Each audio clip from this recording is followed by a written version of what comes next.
Hey everyone, my name's Zach Rubin, branch executive here at the Sinking Spring YMCA.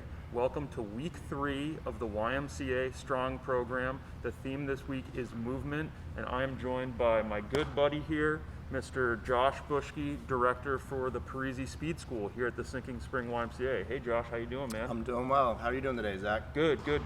Hey, why don't you introduce yourself, tell the crowd here a little bit about yourself, Parisi, and then specifically the active dynamic warm-up, which is what we're going to be talking about today. Yeah, sure. So today we're going to be going over the active dynamic warm-up, but before we get into that, I am a certified strength and conditioning specialist through the National Strength and Conditioning Association. So that gives me the credentials to hopefully show you some movements. And then with that, I've been here for the past 6 years doing the Parisi Speed School, which is geared towards sports performance for all ages and all different abilities. So we work with not only your elite athletes, but also just your general athletes that are just trying to stay active and get good movement. But today we're going to go through one of the staples of our program, our active dynamic warm-up, which Zach and I are about to do right now. Perfect, Josh. Thank you for sharing. Let's get into it. Sounds good. Hey guys, so we're just about to get into the active dynamic warm-up with Josh Bushkie here on the Parisi turf at the Sinking Spring Y. Josh, why is this such an important part of what you guys do in Parisi, and why is it different than just your average warm-up? Well, we really gear it towards injury prevention. A lot of our active dynamic warm exercises are geared towards properly warming your body up, so that way, whatever you're going to be doing, depending on what event you're doing, these exercises are beneficial to do before any type of exercise. So we're going to actually have Zach start with our hip bridge complex. So the first thing he's going to do, he's just going to lay on his back real quick. He's going to go flat on the ground. He's going to have his hands across his chest just like that. He's going to bend his knees to 90 degrees. He's going to bring his feet in flat on the ground though. Good. And from here, he's just going to do a regular hip bridge. So he's going to bridge his hips up to full extension. And we're going to let Zach do 10 reps on his own pace. Now notice as Zach is doing this, he's getting nice hip extension. He's pushing his hips all the way up into the sky. Nice and controlled on the way down. And this is one of the best exercises you could do because it's activating that posterior chain. All your glutes, your lower back, all those muscles that really don't get a lot of activation just through normal activity during the day, but this one's going to be very beneficial to do before any type of activity. So this could be a movement that you do before you go for a walk, a run, any type of exercise that is pretty common in most people's daily lives. So the alternative now is that we're going to do single leg hip bridges. So Zach's going to do the same thing. He's going to extend one leg out straight, and he's going to keep his knees nice in line with each other, and then he's going to do the single leg hip bridge. You can do anywhere from 5 to 10 reps on each side, but essentially what we're trying to do is we're again trying to get that posterior chain fired up, get those hamstrings nice and activated. So Zach's going to do just 5 on each side. He's going to switch up his legs then, keeping a nice 90 degree in that knee that's bent, bridging his hips up to full extension, looking great. So This one's harder. So the alternative too is if this one is kind of too hard for you, you could just do the double feet. So you can do both feet just for 2 sets of 10. Just like and that. then instead of doing exactly that first one we did then essentially. So now we're going to transition. We activated those hamstrings. Now we're going to dynamically loosen them up. So he's going to go both legs straight just like that. He's going to elevate his right heel an inch off the ground. He's going to kick that leg up as high as he can like he's kicking a soccer ball, and then bring it down just before the ground. These are called single leg raises. So now we're actively, dynamically stretching that hamstring after we activated it. This is a better alternative than doing like a static stretch and trying to really reach and stretch those muscles out. This kind of gets those muscles fired up and how they're going to be intended to be used for your exercise then. Zach's going to repeat that on the opposite side, kicking up as high as he can, just like he's doing, bringing that heel just before the ground. Excellent job. Hamstrings feeling pretty nice? Yeah, man, they're feeling a little looser than before. That's good, man. That's what we're here for.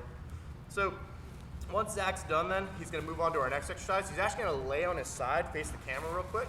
He's going to take his bottom hand, put it underneath his head for support. And then he's going to take his other hand just in front, just like he did right there. And then what we're going to do is a side leg raise. Now, traditionally people will do is just keep their feet nice and straight, but Zach's actually going to take his top foot, he's going to point it down towards his inside foot, and then from here, he's going to raise that leg up as high as he can. Perfect. Now, with that toe pointed down like that, he's going to get a little bit more glute activation, which is a little bit more beneficial, especially like for any activity you're going to do. Glutes are pretty common in any movement that we're doing, running, biking, whatever the exercise that you might be doing, or even just going for a walk. Getting these muscles fired up and activated before you do your actual exercise movement is going to be extremely beneficial. So once Zach is done, he's going to do the opposite movement. He's gonna stay on this side. He's gonna bring his top leg up and over. And we're gonna do our inside leg raise. So take your top leg, bring it up and over, bring it up high, put that on the ground for me, plant your foot, and we're gonna go just like this. Perfect. Grab underneath that heel, pull it in. Exactly. So all we're doing now is we're doing the inside leg raise, just like that. Nice and controlled on the way down, raising that leg up as high as you can, bring it down just before the ground again. And then this is another one to do because we're hitting that inside leg muscle that is not really activated just through normal movement. Getting this one again activated before you do any type of exercise would be extremely beneficial and also just good for your longevity. Feels great in the hip. Yes, it's a good one for the hips, inside legs. Also the knee joints are getting some lubrication in there as well. So. I like it, I like it. All right, cool, switch. Yeah. Switch Yep, sides. you're gonna do both sides. So if you want, Zach, just roll to the other side like that, perfect. So again, Zach's gonna do that side leg raise, keeping that toe pointed down. He's also in a nice comfortable beach pose with his hand underneath his head. His other hand's in front supporting him so he doesn't roll forward. Great job. And again, nice controlled range of motions. You know, we have a lot of kids that come in, they wanna do this movement fast, fast, fast, but control on the way down, explode on the way up is what we always say. So nice and controlled. And then once Zach gets his 10 reps, he's gonna transition. He's gonna do the inside leg, bringing that top leg up and over. And Josh, you said about 10 reps for each of these is good for people to try? Yeah, give or take. I mean, in a warm-up situation, if you're doing this before like you kind of go for like a run, or if you're doing this before you go for a walk, any type of activity, one set of 10 each side is more than sufficient. But if you were looking to do this as more of an exercise, you could bump that, or I'm sorry, like a workout, you could bump this up to maybe 15 to 20 reps to actually get more of a workout essentially. So depending on what your fitness level is, you could really change this into a workout rather than a warm up. Correct, yes. We have an old saying here at Parisi that our warm-up is your workout. So, you know, it really depends on your athletic ability and where you're at in your fitness journey. Some people, this might just be enough one set. Other people might want to try 2 to 3 sets and bump up the reps a little bit, but only you know what's going to be challenging for yourself. Awesome, cool man, what's next? So we're going to transition now to a quadrupted position, which is going to be like a bulldog position. So what you're going to do is you're just going to go on your hands and knees. You can face this way for me. Excellent. And we're going to do an exercise we call the bird dog. So Zach's from this position. This is our bulldog position. He's going to extend his right arm straight, and he's going to bring his left leg back. So what he's trying to do, he's just trying to make himself as long as he can. So he's reaching that hand as far as he can, and he's not necessarily driving this heel up, he's driving it straight back. So from this position then, Zach can do 2 things. He's either going to touch his hand to his knee, or if he's feeling to make it a little bit more challenging, he can bring his elbow to a knee. So why don't we try 5 to the hand and knee first, Zach? So just bring your hand to your knee, yep, and then come right back up. Good, and really straighten out. Remember, drive that heel back as far as you can. You want to pause for a split second at the top. Good, that's what we're trying to do. Perfect, Zach. And just nice controlled range of motion. This is a lot of instability we're working right here with the bird dog. This is one of probably the best movements you can do to really get that core activated before you're doing any type of activities. So once Zach gets done with his 5 hand to knee, now we're going to try elbow to knee. So it's a little bit harder. You get a little bit more of a crunch in there in between, which is a little bit more activation of the abdominals, which is, it's a good variation. Again, everybody's going to have their different fitness levels, but this is a good staple to do in your warm-up before you do any type of, or an active warm-up before you do any type of activity. So once Zach gets 5, then that way we're going to switch it up. So we're going to do the opposite limb. So we're going to go left arm and right leg, same concept, stretching out as far as you can, bringing it in, touching that hand to your knee, excellent. And nice and controlled, just like that. That's what we're looking for. The key with this is, and Zach's doing a great job, is keeping that arm nice and straight as far as you can forward, driving that heel, trying to really lengthen your body as you do it, and it looks great. Awesome. And then This is a tough one, Josh. Yeah, there's a lot of core instability. I mean, you guys can't really see it from the side, but if you could see Zach from the front right now, you could really see like his levels, his body's really trying to balance himself out. So, but you're doing great, Zach. This is a good one. And then for the next one, Zach, when you're done, I'm gonna actually have you face the camera, get right nice and centered. We're gonna go through our hydrant next. Okay. And I'd just like people to see a little bit better for this one. So, yeah, absolutely. So this is a good one to get those hips activated as well. So Zach's gonna go in that bulldog position again. He's gonna keep his knees at 90, and all he's gonna do is gonna bring his leg up to the side. We'll go right leg first, so that way the camera can see. But you're gonna bring that right leg up straight to the side. Perfect. Good. nice controlled. He's gonna go 10 reps just like this. And this is called the hydrant. This is a great one, especially to loosen up those hips. This is a movement that you're not gonna do normally during the day, but it's a movement that's gonna get extra or different muscles fired up in that hip region then. Good. And as Zach goes through the reps, he can try to get his hips up, increase the movement a little bit. He's doing a great job. But you know, ideally we want to try to get up as high as we can. And sometimes the first 2 reps, you're not going to be able to get as high. But as you kind of go through the reps, you'll be able to increase that range of motion then essentially. And Zach's going to go 10. He's going to go 10 then on the opposite side. Nice and controlled. Excellent. Good. And what you can really take from Zach is his good posture in the front here. He's got his hands nice and planted into the ground. And he's keeping all the weight on his hands and his knee that's on the ground, and then that way that leg kind of just float up to the side, and it makes it a little bit more efficient when he's doing this movement then.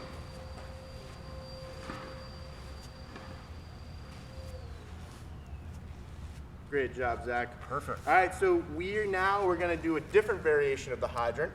I'm gonna have Zach face that same way he did for the bird dogs. He's gonna do what we call a knee circle. So what we're gonna do is we're gonna imagine there's a pencil on the top of Zach's kneecap right here. He's gonna come all the way back and make a circle. So we're gonna go same direction. He's gonna come all the way up and out at the side, all the way up and out the side. Perfect, just like that. So these are called knee circles. We're gonna go 5 forward, and then we're gonna go 5 backwards. So very kind of similar to the hydrant, but it's a different movement pattern. So instead of just going straight up to the side, now we're imagining that had that pencil on the kneecap, we're making a nice controlled circle. Again, 5 is just a number. You could go 10, but this is a good one for sure to do for any type of movement, especially during an academic warm-up. So nice and controlled circles, looking great, Zach. Feeling this one in the hips. Oh, you better believe it, baby. Excellent. So yeah, you can see that this is, you're gonna be feeling this in your hips after you do this one. I highly recommend doing it. Kind of starting slow and controlled with the movements, keeping it nice and steady. Yeah, for all you guys watching, this actually does feel like a workout for me. I probably exercise, I'd say 2 to 3 times per week. And so for me, as a 34-year-old man, this is warming me up. It also feels like a workout. So I'm sure you could add weights to this. You could put ankle weights on, make this into even a more challenging workout. Yeah, no, I mean, it's all scalable. Everything's scalable, but you know, for what you want to do, depending on how you want to handle it, it could be either a warm-up, it could be a workout. It's all how you change the reps and the intensity and add different variations for sure. Awesome. We're going to go through one more variation from this position, and this actually is a class favorite. And I say that sarcastically because a lot of our kids struggle with it. Zach's going to struggle with it a little bit too. He's a little bit taller than most guys, so we're going to get into it. He's going to face the camera again just like he just did. He's going to be in that awesome bulldog position. Now, the key with this is he's going to make an upside down triangle with his hands and his knees. So his hands are going to be the base of the triangle, and his one knee is going to be the top of the triangle. Perfect, just like that. Now from here, he's going to bring his left leg, he's going to bring it straight out to the side. He's going to bring his, nice and tall. And then all he's going to do is he's going to raise this leg up to my hand. Perfect. So very similar to the hydrant one, just a little bit more challenging because now you have that leg straight out to the side. But I highly recommend that no matter where you start with this one, try to incorporate this into your daily activities because it's a movement as we get older, it becomes more challenging. So this is the side leg raise from the bulldog position. We're gonna go for 5 to 10 each side. He's gonna repeat on the opposite side. Again, the key, and Zach's doing a great job, he has a triangle, his hands are the base of the triangle, his knees the top. As he's lifting that leg up, he's keeping all that pressure on that triangle, and it takes off the weight of his foot, which makes this movement a little bit more easy. But it's still pretty fun, right, Zach? Oh man, this is a killer, Josh. Yep, this is a good one. And again, this is something that you may not be able to do right away. You know, you might only be able to get your foot an inch off the ground. There's different ways to modify it to make it easier. You could always start with like a little pillow or a yoga block underneath there to help elevate your foot. But the key is just trying to work towards this movement then essentially. We got the sweat coming, we got the sweat. So those were a bunch of positions that we do in the bulldog position and on our back for our hip complex.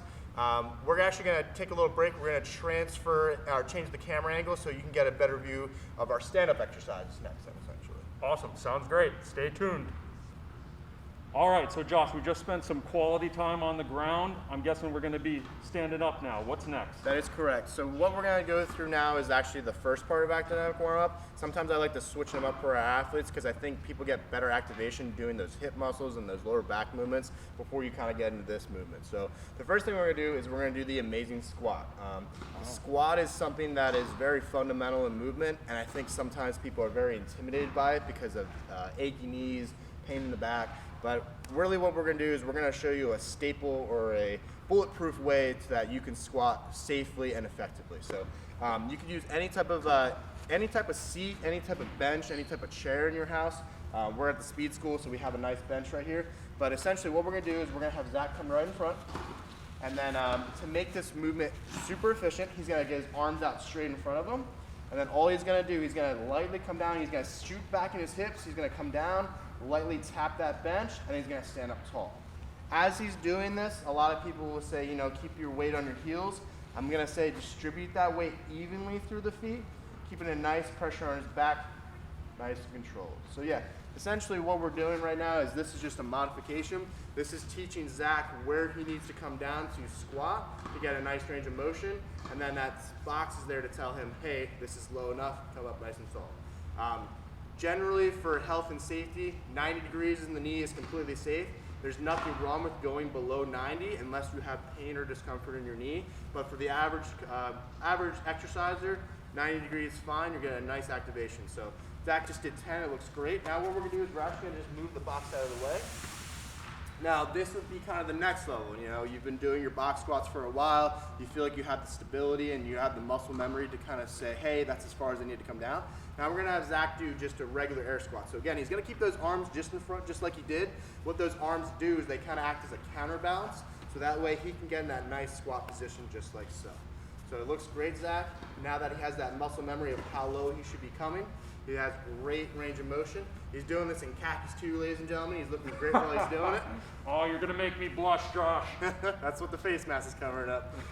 So nice, great form, Zach. Essentially, you will hear people complain about knees drifting over the toes. It's not incredibly a huge deal. It's really a personal preference. As long as you don't have any pain or discomfort, this is a completely safe exercise to do, and it's very beneficial for getting your body kind of warmed up before you do any type of activity. So great job, Zach. If you wanted to make this a little bit more intense, you could take your hands and put them behind your head. What this is going to do is this is going to engage your core more, and it's going to get your posture really upright and nice and controlled. So great form, Zach. This one will be a little bit more challenging, like I said. This is what we usually do in the beginning of our warm-ups for the Parisi Speed School here. These are called power squats. But you can see that it puts a lot more stress on the upper body now because now you're engaging the whole core to be stable with those arms above your head. But again, this is something that you can progress to. Start with the boxes, move to just the air squat, and then incorporate the power squat. Great job, Zach. All right, Josh, so now we're gonna go back and forth, correct? Yep, we're gonna get some different movement patterns now that are actually gonna require some space. So we got about 5 yards here at the Parisi Speed School, and we're gonna keep it pretty small, but you could always, to make this more intense, make it less, you could always cut the range or increase the range. So Zach's gonna come over to the 10-yard line here, and the first thing he's gonna do, he's just gonna do a skip. I mean, honestly, I think it's important as us, as adults, and even as some of our athletes, we need just that skipping motion. So all he's gonna do, he's gonna drive his knees up, drive the arms back, just make it a little bit different variation, but this is important just for, you know, a movement that isn't really done a lot, but essentially he's getting his heart rate up, driving his arms back, driving his knees forward. It's just simple as that. We're not gonna get too complicated, too technical in the details. I could spend a whole hour here and talk about what we're really trying to do as far as like driving the knees forward, proper arm action, stuff like that. But for the general idea of a warm-up, getting that blood in the hip area, getting the upper body involved, getting the core stabilization is just crucial. So the next one we're gonna do is just gonna be a side shuffle. So Zach's gonna face me, he's gonna be in a quarter squat. He's gonna go at a fairly steady pace. Go ahead, Zach, just do a regular side shuffle. Good. So nice and controlled. Coming back then, he's being that little squat position, like a quarter squat. He's keeping his hips nice and square with the camera forward, coming back under control. Now, we're gonna have Zach pick it up a little bit. If you wanna intensify, you can move at a faster pace and do more of your traditional side shuffle. Perfect, just like that. But again, it's all at your own pace essentially, or all at your scale of fitness. whatever's going to be more beneficial for you to kind of get your muscles activated. So now we're going to transition. We're going to go to a walking lunge. Again, this is a good one to do after you did all those other exercises we did prior, but he's going to take a big step forward. He's going to stand up nice and tall then in between, getting that nice, good lunge. We're looking for a nice 90-degree knee as he steps forward. Again, if that knee drifts a little bit over the toe, I'm not really too concerned with it, but for general safety practices, keeping that knee kind of over the heel is like a gold standard to keep it, nice and comfortable and safe. But if you have a little bit more range of motion, you can drift that knee over the toe. It's not gonna be a bad thing. So great job, Zach. What we're gonna do now is the side lunge. So this one's a little bit more technical. He's gonna take that quarter squat position. He's gonna be a little bit low, and then just do me a favor, start behind the line on the other side. Perfect. He's gonna first step out with his heel. As he steps out, his heel is already pointing towards that wall over there. So he's gonna be in the front half of his foot. So as he does that, he's gonna turn and rotate his foot and step in. This is a variation that we learned from the speed school. It's a great way to get those calves really activated and firing. So he's gonna be low, he's gonna step with his heel out, good, like that. He's gonna rotate and step at the same time. Heel out, rotate, and step at the same time. Excellent, Zach. So as he's doing this, he's in that quarter squat position again, staying low, rotating that heel out first thing, turn and rotate, and then excellent. Now he's gonna come back with the opposite side. Crushing it, Zach. Getting a lot of calf activation. Oh, you better believe it, baby. So what we try to do is we really try to emphasize that rotation of the foot. What we'll tell some of our younger kids and even some of our adults, imagine that you're squashing a bug there. So you're really getting on top of that bug, you're turning and rotating. That thing's not gonna be bothering you tonight anymore. Great job. So those are the 4 movement exercises that we would kind of incorporate with our academic warm-up. Obviously we do it on different scales. Sometimes we'll use 15 yards, 10 yards, depending on the group. And it's all scalable to your athletic ability or your fitness level. All right, so we just finished up our active dynamic warm-up. I am toasted. That was a little more like a workout than a warm-up. I want all you guys to try this. Give this a try sometime in the next couple weeks. Once again, this is Try It Tuesday for the YMCA Strong program. Give this a shot, either before your physical activity or even use it as your workout. You can throw some ankle weights in, some dumbbells. You can really get creative with how you do this. So Josh, real quick, before we part ways, just want to ask you again just a little bit about Parisi, what you guys do, and what different ages you guys accommodate here at Parisi Speed School. Sure. So, I mean, essentially what Parisi is, it's a sports performance program. So, the type of movements that we're doing, it's not necessarily sports specific, but it's sports performance. So these movements are going to benefit across the platform. It doesn't matter if your athlete is a multi-sport athlete, a single sport athlete, or that they don't even play any sports at all. Essentially, it's a program for building a nice, strong structure for the base of a good athlete, essentially. So we're teaching people how to properly run, how to properly change direction, how to properly strength train, how to properly stretch, and even a little bit of nutrition there as well. So we work with athletes of all ages and different levels. The youngest that we start right now is 7. In the future, hopefully, we're going to be incorporating a Pee Wee program, which we start at age 5, and then we go all the way up to the collegiate level in college, and we even have some athletes that are in like their seniors. So we really work with a demographic that is all over the place, and all these things that we teach here are very scalable to different athletes of all abilities. Awesome, awesome. Well, guys, thank you so much for joining us. If you have any questions or comments regarding the workout or how to perform it properly, please feel free to comment below. Let us know if you like this. Let me know how it was for you. Until next time, see you later, guys. Stay strong.